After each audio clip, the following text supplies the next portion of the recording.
All right, guys, thanks for listening to the Precision Rifle Network podcast. This is also going to be on video on YouTube this time.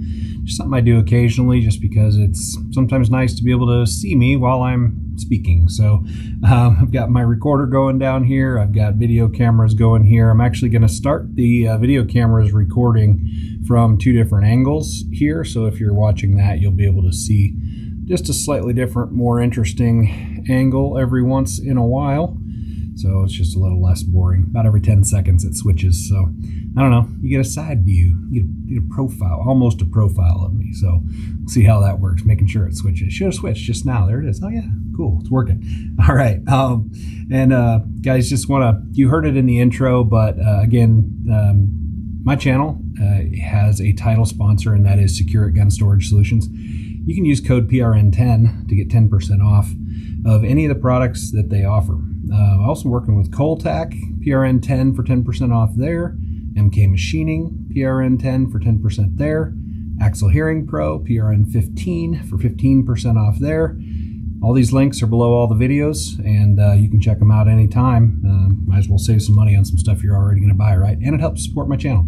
I really appreciate that. So jumping in, first thing I want to talk about today is kind of a training issue. This is going to be a little more, training based, this podcast. It might be slightly less time because I am recording video, and that's actually a ton of high def video being recorded, and it'll take me forever to upload, edit all the things if this is a long podcast. So anyway, issues. I have issues. Where do I start?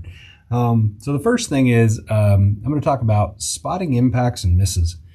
Now, I don't do a lot of instruction or training in my videos very often, because, when you have an industry, a small industry full of actual military trained snipers that are also teaching classes, like all of our primary classes that are being taught out there, like the most popular ones that teach great fundamentals, are coming from Marine Corps Scout snipers or Army snipers or something like that. And so then you get a guy like me who's just an average dude, even though I know what I'm talking about and I've taken a lot of classes. I just kind of stray away from that a little bit. But here today, I'm going to kind of launch into it just a little bit because I think this one is, vitally important. Just as I think about spotting impacts and misses and what that means, and how you do it better, more efficiently. I just think it's worth trying to explain. And I'm not the greatest at this, and so I'm going to give it my best shot here today. So I do think natural point of aim is vital. And if you don't understand what natural point of aim is, basically the best way to illustrate this is if you're laying behind your rifle and you have your crosshairs set on a target, and then you close your eyes, you take a deep breath in, and you take a deep breath out, and you reopen your eyes, your crosshairs should still be on your target, or dang close to it. And so it's just kind of letting your body be at complete rest in the proper position behind the rifle so that everything is the most consistent. You're not working against what your body's trying to do naturally. You're trying to work with what your body wants to do naturally. Okay, and there are a number of things that go along with that. Number one thing I want to mention is squaring up behind your rifle. All right, so like when you lay down and you're trying to get set up, you should have your eyes on your target already. You should have your target spotted. You should know your distance to your target. You should know where it is, right? So what you want to do is you want to take your rifle, and generally speaking, you want to point it at the target. And then your rifle then obviously draws a straight line from the front to the back. You want to position your body directly in line with that rifle, as straight as possible. We call it squaring up. You'll hear people say, square up behind the rifle. Well, that's what they mean. Square up behind the rifle means get in a straight line. No longer do we cant our bodies off to the side like little green army men. We don't do that because what we've learned with advancements and everything over the years and just understanding and know-how we know that if you cant your body behind the rifle, the recoil does not recoil straight to the rear. I mean, the rifle goes straight to the rear, but then as soon as it hits your shoulder and your body is canted off to a side, now all of a sudden the recoil on the rifle, it takes a different path. And if you're crooked behind your rifle, it can make you come off target. And it kind of destroys that natural point of aim and your recovery, and it's going to make it tougher to spot impacts and misses. So you want to square up behind your rifle, straight behind your rifle. Again, point your rifle at the target, get your body in line with your rifle. And then I want to talk about just bone support. Now, also kind of gone are the days where you want to get as low to the ground as possible.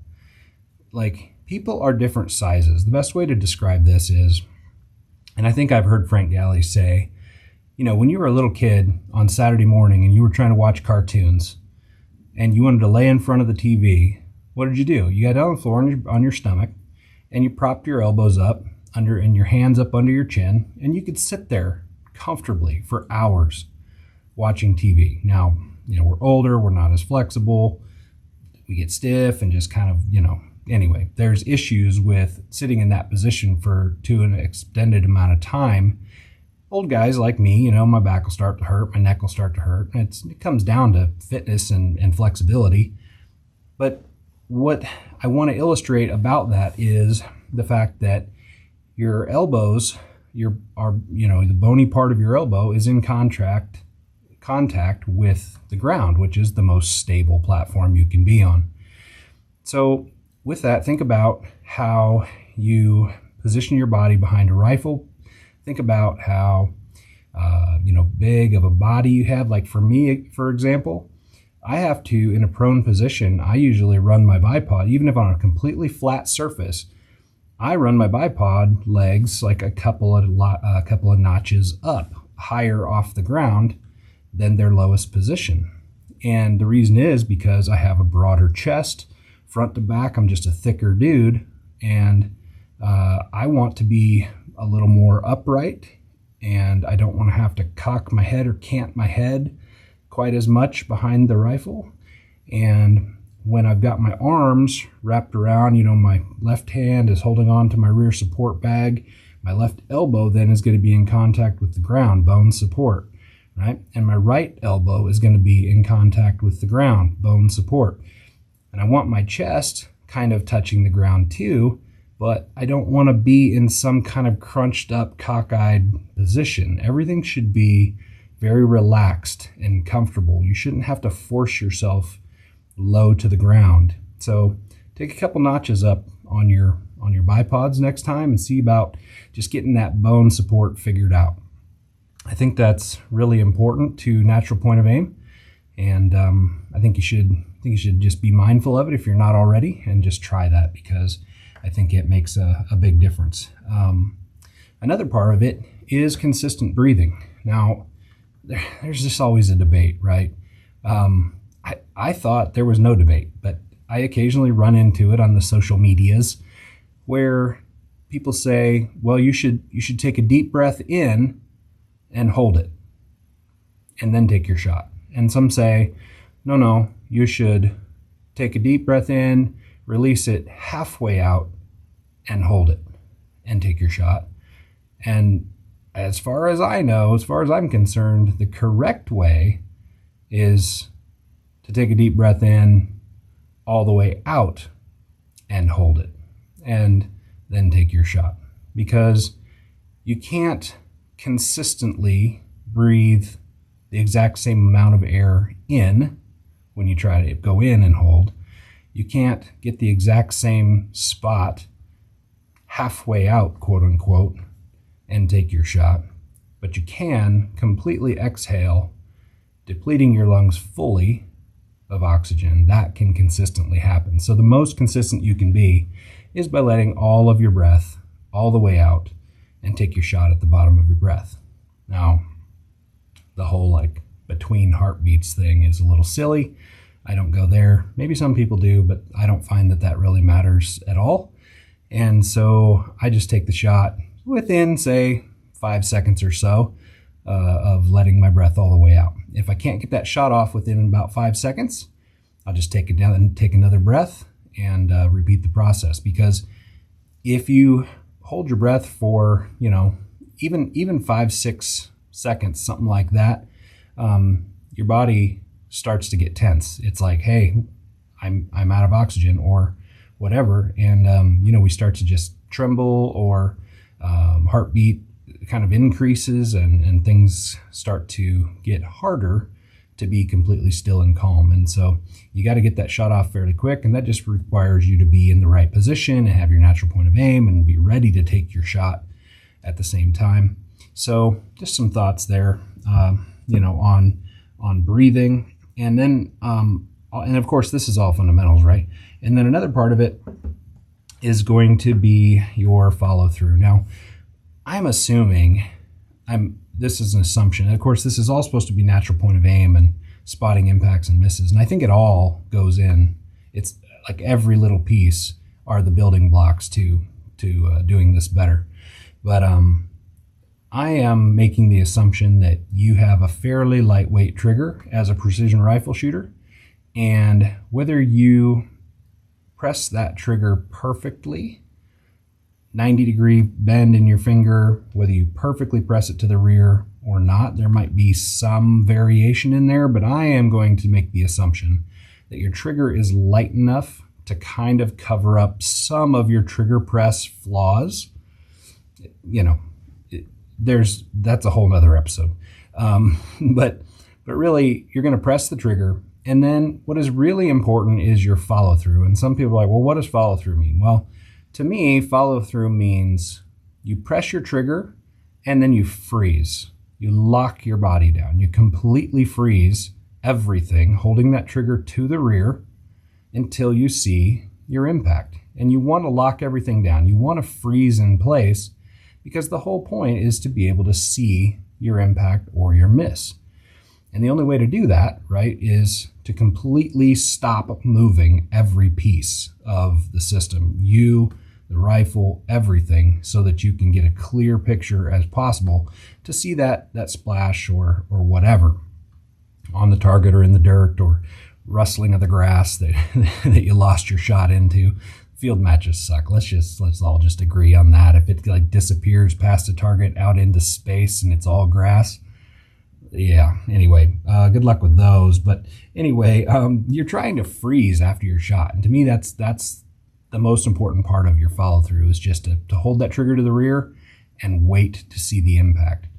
Another thing that'll help is to back your magnification out a little bit. If you're on 20 power, let's say, typically for most shots during a match or something like that, back it down to 15 and see if that helps you to just get a bigger sight picture.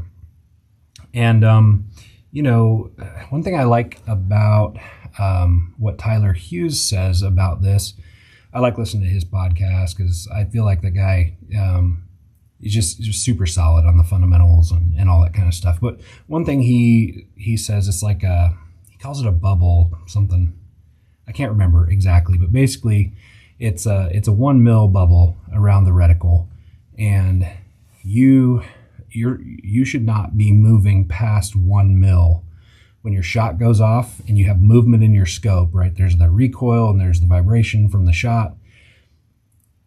Your reticle should not be moving more than 1 mil away from your aiming point when you take your shot. And if all of your fundamentals are sound, if your natural point of aim was good and you were squared up behind the rifle and you had good bone support and you had consistent breathing and trigger press and you had a good follow through and you froze and your magnification was backed out, there shouldn't be too many reasons why you should be bouncing clear off target. Your reticle should be staying right there in that zone. And if it does, then it would follow that you should be able to spot your impact or your miss. Now, on a completely grayed out plate, it can still be hard if you got a hit to see where you hit on the plate. So that's where other things come in, like, well, what direction did the splash go? off of the target.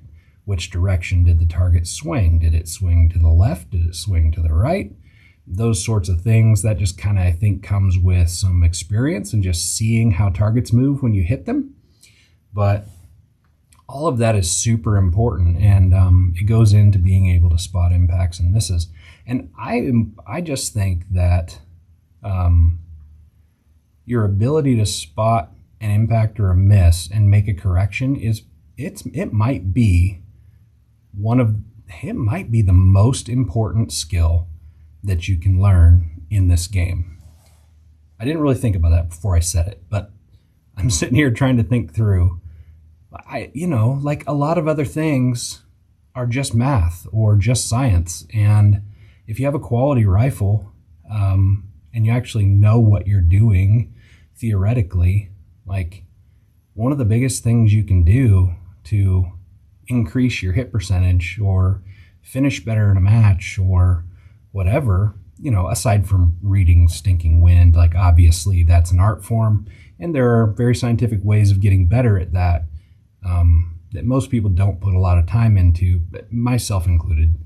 But man, natural point of aim and being able to spot a miss or an impact and then make a correction to get a second round hit, that seems vitally important to me. So when I was thinking through that, I was like, man, what is the biggest detriment? And I think people's lack of natural point of aim, squaring up, just fundamentals falling apart on the clock kind of stuff. That's where I'm at with that. So I'll leave that one there. I just wanted to talk about it and throw it out there. And of course, you guys can always contact me with questions or suggestions for the podcast. And that is just Joel, Joel, at precisionriflenetwork.com. I'm always available through there if you want to hit me up. But I'm going to move on to my next topic, and that is Ruger 1022s. Everybody loves the Ruger 1022. It's been around forever. Like for many of us, it might even be one of the first firearms we ever shot because that's what Dad or Grandpa or whoever gave us to shoot when we first started learning how to shoot. It's 22 long rifle. It's, there's no recoil. It's semi-automatic, so it's fun. You can shoot quick if you want to. They pretty much eat every type of ammo available on the planet. The mags are mostly reliable until the gun really starts getting dirty. Good for hunting, good for plinking, you name it. The question, I guess, is, and I have to pause just because if I would have asked this question 3 to 4 years ago, it might have been an affirmative answer. If I ask it now, it might be a negative answer. And the question is a Ruger 1022 sufficient for running NRL 22 or PRS 22 matches? My quick answer to most people is no, I don't think it's sufficient. I think it's a detriment to your ability to finish well. But I thought, you know what? I haven't ever taken my 1022, and tried to accurize it, so to speak. And so I just finished a video today, which it actually what kind of prompted this podcast this evening. But I took a Ruger 1022 that I've owned for years and years. Actually, I took the barreled action out of the old stock that I had it in, and inside the stock, it had a date, and the year was 2006. So like 17 years old on that stock. And that was an aftermarket stock, which means, the Ruger 1022 came in that plastic or wood stock that I had for many years before that. I'm guessing 10 to 15 years before that was probably one of the first guns I ever got, handed down to me, so to speak. And then at some point I put it into this aftermarket wood, like thumb hole stock, because I wanted to just have a more accurate stock. I wanted it free floated. I wanted to change out the barrel, which I did way back then as well. I put a Tactical Solutions, pre-fit aftermarket barrel on it. And, I never shot anything except supersonic ammo through it, and it was always pretty accurate. I felt like at 50 yards, if I was shooting an inch, I was good. Now we know today the standards are a little bit higher. Like if you're not shooting, better than a half an inch at 50 yards, you're really not going to be super competitive in the NRL 22 or PRS 22 matches. We expect our rifles now to shoot better than that. And so I just thought, well, let me just start accurizing this rifle and play around with it. So today I sat down at the bench and I took the barreled action out of the old thumb hole stock and I dropped it all into a KRG Bravo chassis and torqued it all down. And I put a 20 MOA, a Leupold 20 MOA scope base on it. And I threw a Leupold Mark V 3.6 to 18 optic on there, and I shot a video with it shooting. I shot 4 different ammos. I had a Norma-Tac 22, and I had SK Match Red Box, and I had Federal Gold Medal Match, and I had an Ely Match, the black box, and no surprise to many people listening, the Ely shot about a half an inch at 50 yards. The what was next? I think actually the Norma-Tac 22 did pretty well. That shot, I think there was a flyer. I didn't call it a flyer. We have to include it because I didn't call it, and I'm not 100% certain. But that group at 50 yards was, I think, a 0.8 something. For the Norma-Tac 22, and then the SK Red Box actually was like 1 inch, 1.1 or something like that. There was a called flyer on that group, and then the Federal Gold Medal Match, which is just typical. I have never so the group ended up being like 2.5 inches at 50 yards with the Federal Gold Medal Match out of that Ruger 1022, and I say typical because I have tried that ammo in every single 1022 that has come through my door. And that ammo has never performed. Not once, ever, has it done well. It has always been the largest group in every test that I have ever done with all the rifles. Anyway, you'll see it on video if you go watch the video, but I threw the box out the window. I was just like, man, this stuff is junk, and just chucked it out the window. I went and got it later, don't worry, because I can still shoot it. I can still use it for something else, but teaching the kids or blowing up pop cans or something like that. But I was just, I won't say anything more about the Federal Gold Medal Match except that I have never had good luck with it, and I don't like it, and I'm not going to use it anymore except to just, I don't know. It was just junk. So back to the idea of accurizing a 1022.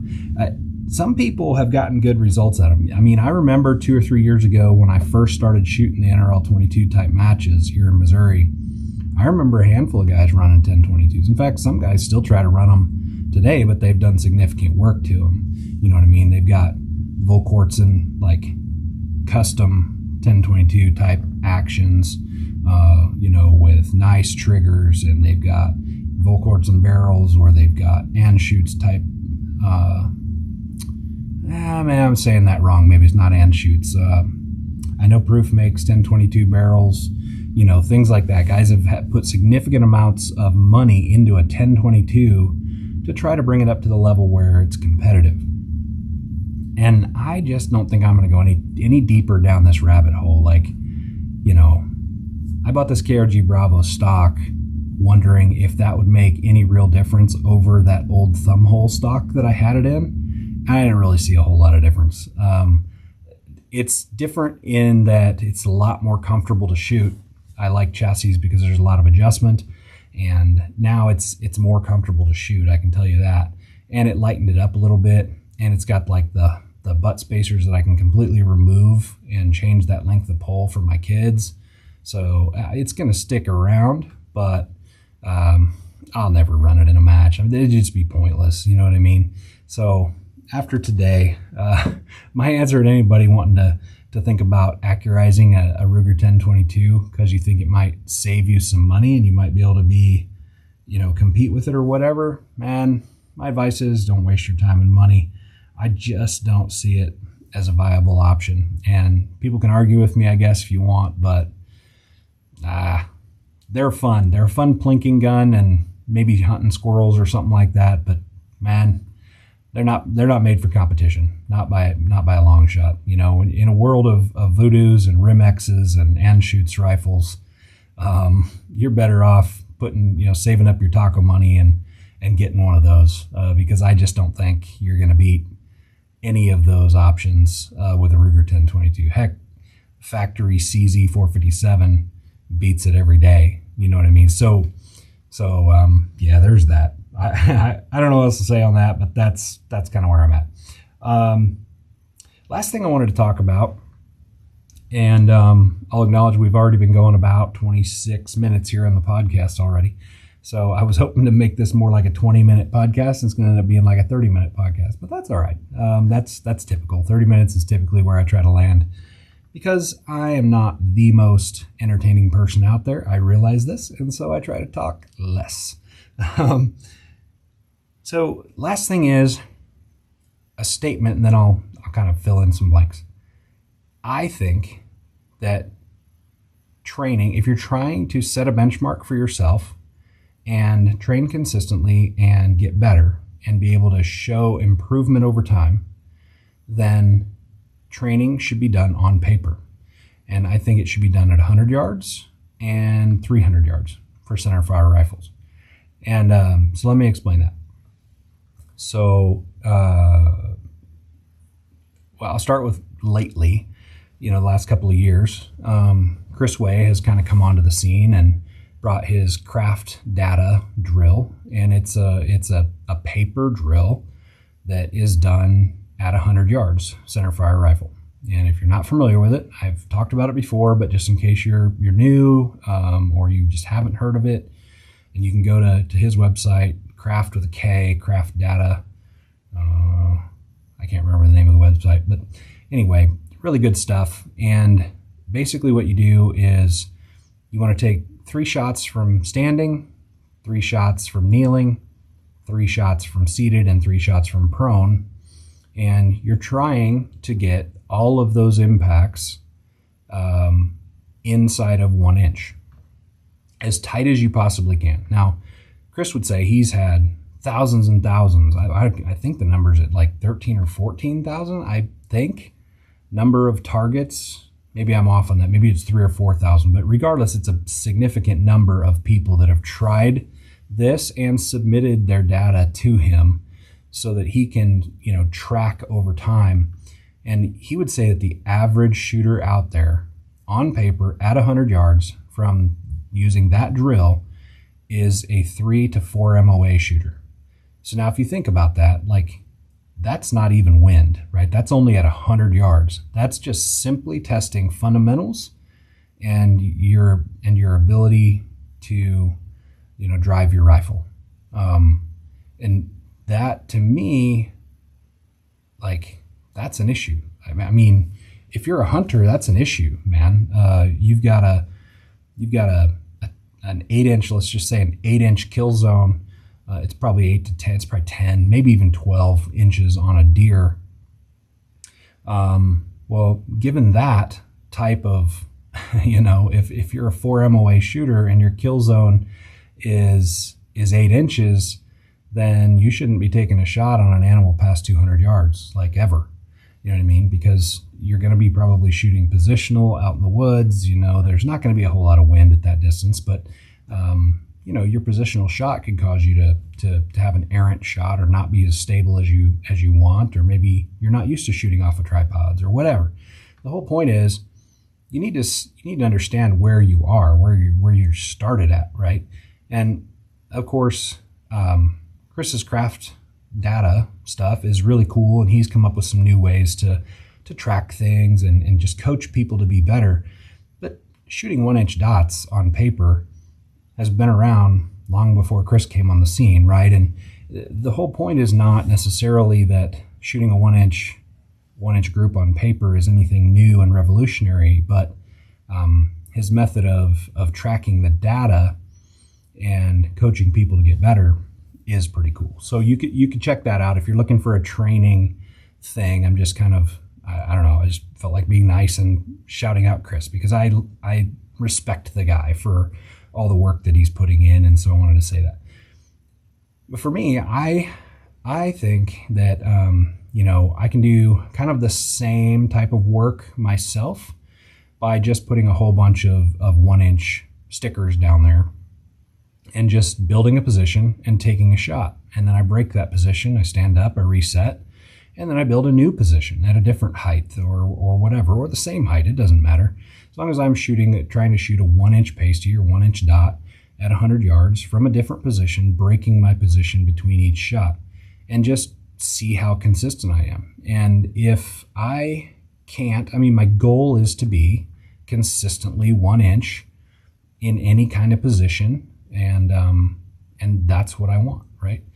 Well, once you get kind of consistent with that, and you could practice that whenever you go out to shoot, just fill a magazine, 10 rounds even, if you want. It doesn't need to be a lot, but every time you go out to shoot, just fill a mag with 10 rounds and just do that 10 times. And I think if you did that every single time, for a significant amount of time, you would see some serious improvement, probably faster improvement than if all you ever did was go to matches and shoot, but never ever did any other evaluation or training of yourself and your skills, right?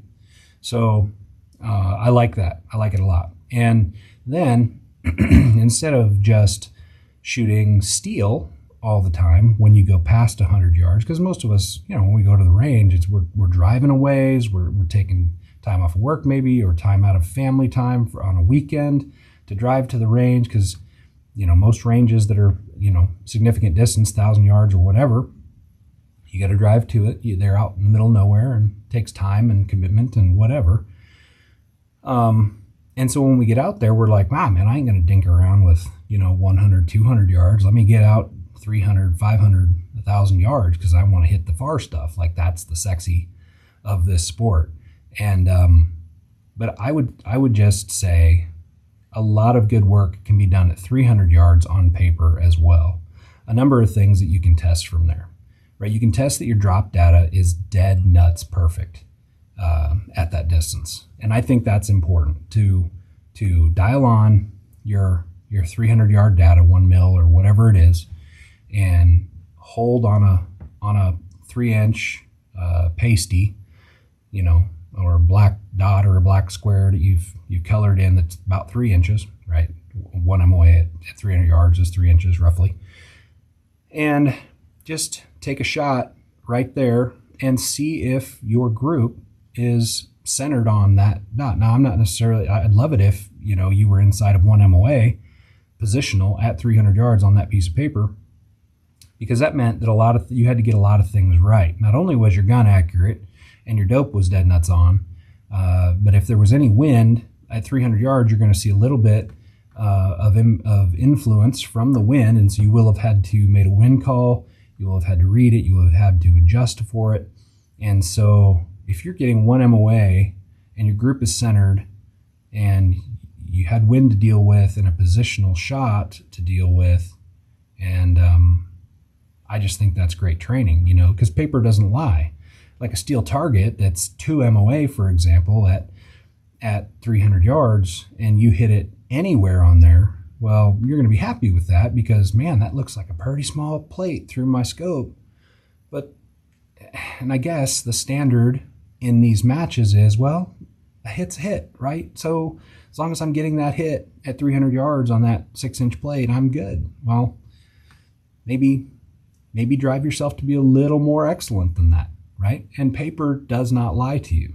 So if you want to know exactly what you're doing at that distance, put a paper target out there at 300 yards with an MOA size aiming point on it, and just see what you get.